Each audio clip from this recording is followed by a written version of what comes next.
মুরগি যেহেতু পাইছি ভালো মতন বানাই লই। ৬,০০০ টাকা বিল দিচ্ছেন, আপনি এগুলা কি করেন ভাই? বেশ কিছুদিন যাবত ভালো একটা কাস্টমার পাইতেছি না। ওই যে একটা কাস্টমার আইছে, মনে হয় বড় লোক।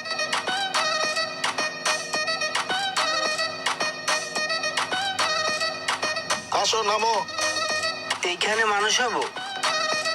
এই সেলুনে যাইয়া চুল দাড়ি কাটো, আমরা পরে আনি মনে। হ্যাঁ, আসসালামু আলাইকুম স্যার। ওয়ালাইকুম আসসালাম। স্যার প্লিজ আসেন আসেন, ভিতরে আসেন।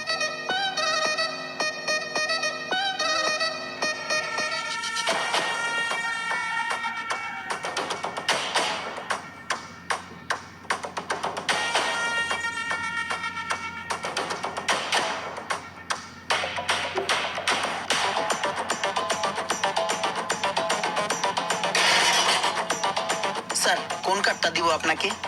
দেন, আমাকে যে কার্ডে ভালো লাগে ওরকম একটা কার্ড দিয়ে দেন। আপনাকে ঋত্বিক রোশনের একটা কার্ডে ভালো লাগবে। আপনাকে ঋত্বিক রোশনের একটা কার্ড দিয়ে দিচ্ছি, ওকে? ঠিক আছে, দেন আমাকে ঋত্বিক রোশন বানিয়েই দেন। ওকে।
স্যার দেখেন, পুরো ঋত্বিক রোশন।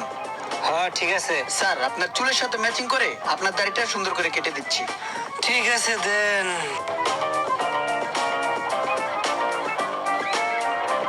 স্যার একটা কথা বলি। বলো। আপনার যে গাড়িটা না, সেই পুরো বাঘের মতন। CHR আমার একটা ড্রিম কার। আমার অনেক ভালো লাগে, আমি মাঝে মাঝে স্বপ্ন দিই ওই গাড়িটা। স্যার এত সুন্দর একটা গাড়ির ভিতরে একটা ড্রাইভার রাখছেন, কেমন দেখা যায়, কেমন সোরের মতন, বাতারিয়ার মতন দেখায়। আর একটু স্মার্ট ড্রাইভার রাখবেন, বুঝছেন? আর যে একটা বডিগার্ড রাখছেন না, এগুলো চলে, এগুলো হচ্ছে অচল মাল। শুনেন স্যার, এমন মোড়া বডিগার্ড লয়ে যদি আপনার গাড়িতে বেশি দিন চলেন, আপনার গাড়ি সকেট জাম্পার যাবো, বুঝছেন? এগুলো চলে না, এগুলো বাদ দিয়ে দিবেন।